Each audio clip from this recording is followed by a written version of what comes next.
We've all heard the horror stories about online dating. It's either something over the top like having your organs harvested in a bathtub filled with ice, or something chillingly real, like getting stalked and murdered by someone you matched with online. Some stories end in unimaginable tragedy, while others end in a happily ever after. But there's one thing we can all agree on.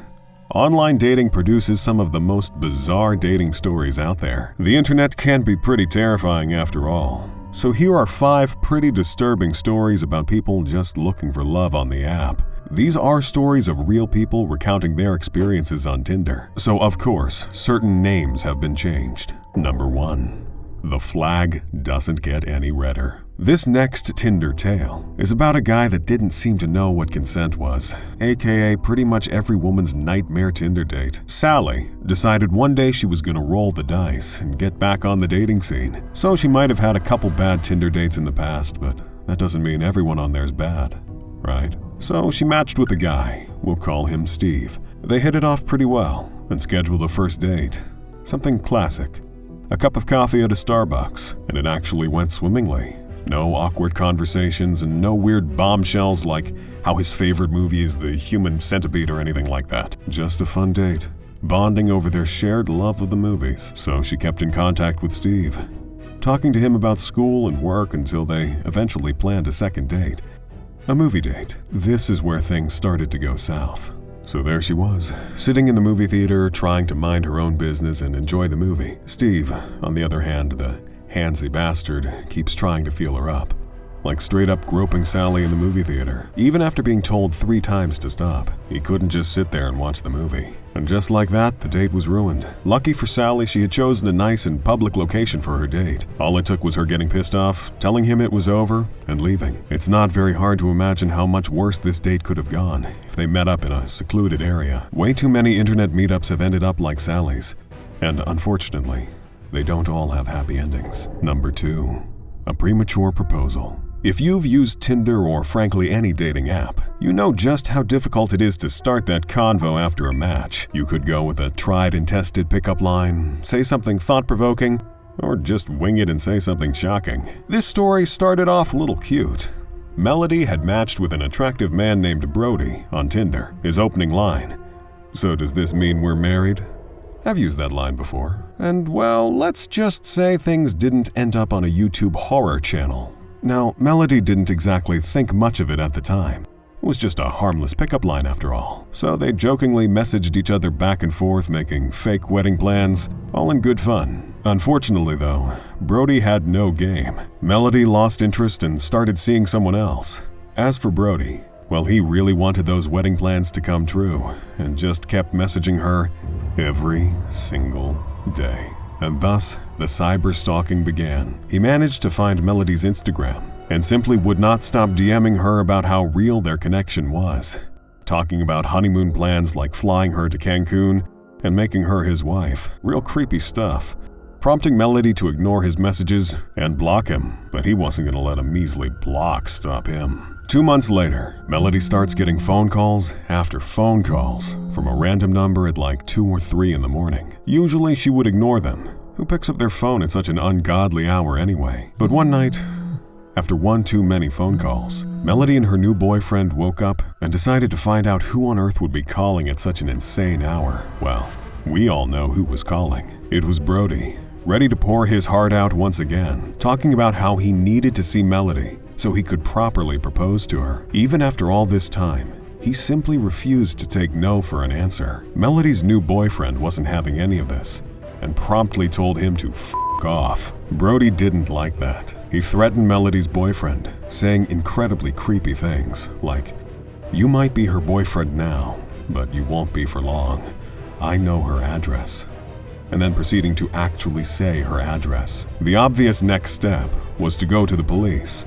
But unfortunately, they didn't have enough proof of what had been going on to really do anything about it. So Melody chose to delete everything, block Brody everywhere, and hope he would just go away, which he thankfully did. Number 3. When foreplay becomes a crime.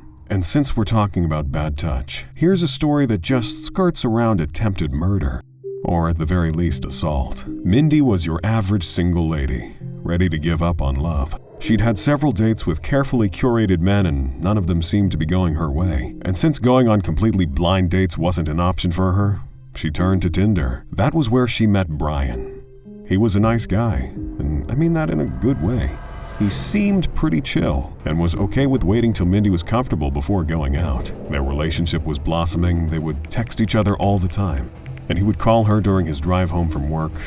It was starting to look like something out of a romantic movie. They made plans to go to the beach just to hang out. The sun was shining, there were kids running around. In fact, it was so perfect, a photographer coincidentally stumbled upon them and offered to take their picture for free.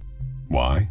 Because they were just that cute. All in all, it was a pretty wholesome start to a relationship. Well, that is until she finally had her first date with him. Unsurprisingly, the first date went very well. He mentioned his favorite movie and how they could totally watch it at her place to make her feel more comfortable. Very smooth. So there they were, snuggled up watching a movie. Everything was going great. He even managed to sneak in a peck on her cheek. How romantic. Unfortunately, their date had to be cut short when she asked him to leave because she had to get to work in an hour. They chatted for a few more minutes as Mindy walked him to her door. But right before she opens her front door, he wraps his hands around her waist and pulls Mindy against his body. He then whispers in her ear, "Next time I see you, would you think it would be sexy if I did this?" And then kisses her neck. Which, okay, possibly questionable, but then Brian goes ahead and does something decidedly unsmooth and unromantic. He reaches for her neck and starts choking her, like full-on choking her, hard. In Mindy's own words, "I'm not even exaggerating. I thought I was going to die." So she slams her elbow into his guts. He lets go and starts gasping for air, and she shoves him out the door, locking it. Needless to say, she ignored the apology text that came right after. Number 4. Dinner with a side of road rage. This next story is a date right out of a movie. Unfortunately, this movie was an action thriller. James met a girl on Tinder called Stephanie. So far, they had hung out once for an hour, and since that went well enough, they decided to do it again. This time, they were going to get dinner at a restaurant near her house, and then take things over to her place right after. During their romantic date, Steph just sort of casually mentions that she's being stalked by a guy. Not knowing how to react to that, James just kind of ignores it and goes on with his date. After dinner came the second half. They go up to Steph's place, they drink way too much, and James ends up crashing on her couch. Around 6 in the morning, they get up and make plans to go get breakfast. Just then, Steph drops the unbelievable news that her stalker just texted her, and he'll be at her house in 5 minutes. So it's a good thing they're leaving. Sometimes stalkers tend to get emboldened, and this was one emboldened stalker. So they head outside to where James is parked, and right as he's pulling out, a minivan out of nowhere drives up to him, blocking his path, as a man yells out the window, "But I said I loved you." The stalker was early. After having a short back and forth with Stephanie, it turns out they used to date and he's still hung up on her. Then the stalker drives off. So far, not the craziest thing, certainly incredibly awkward for James and Steph. Things start to get way crazier when James looks in his rearview mirror. What does he see?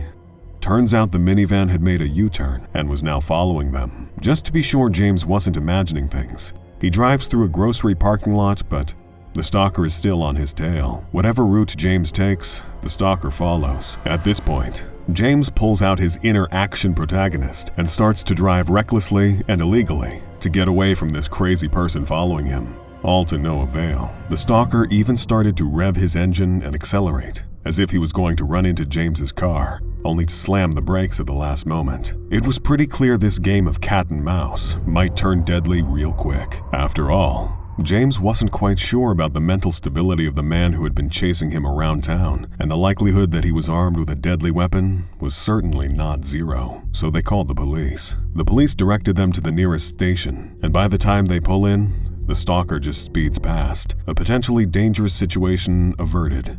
For now, at least. Despite enduring the sort of harrowing situation that would lead to a kiss scene between the protagonist and his love interest, it ended up not working out between James and Steph. I wonder why. Number 5. From Russia with Love. My last tale of Tinder terror is perhaps the most overtly criminal of the bunch. This one happened to a guy named Victor while he was in Moscow, Russia. Victor matched with a rather cute girl. I mean, really cute.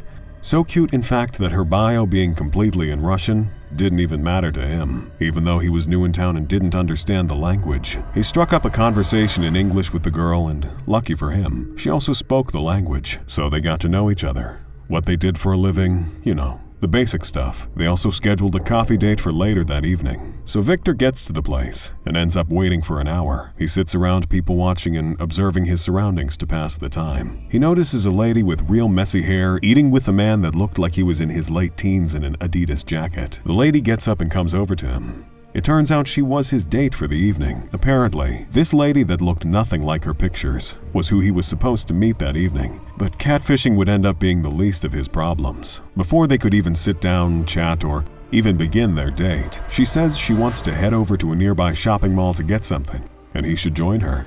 Not an ideal setup for a first date, but sometimes you take what you can get. So Victor reluctantly follows her into the mall and to a store where he waits outside. She goes in, grabs a couple pairs of shoes, comes out, shows them to him, and asks if he'd buy them for her. At this point, something was starting to smell fishy.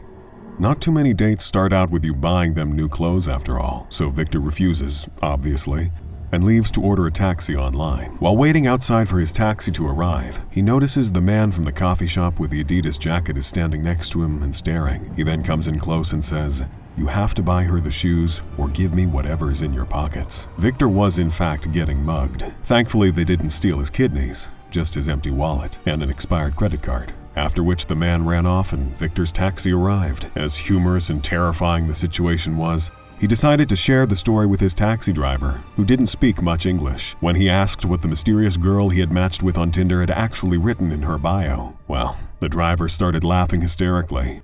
As it turned out, her bio had explicitly stated, "Threesomes. They do threesomes for money." Guess he just missed out. So which one of these stories do you think is the most bizarre? And are you uninstalling or reinstalling Tinder after hearing all this? If you enjoyed this video, then I've got more where this came from. Click on a video on the screen. You won't be disappointed. See you there.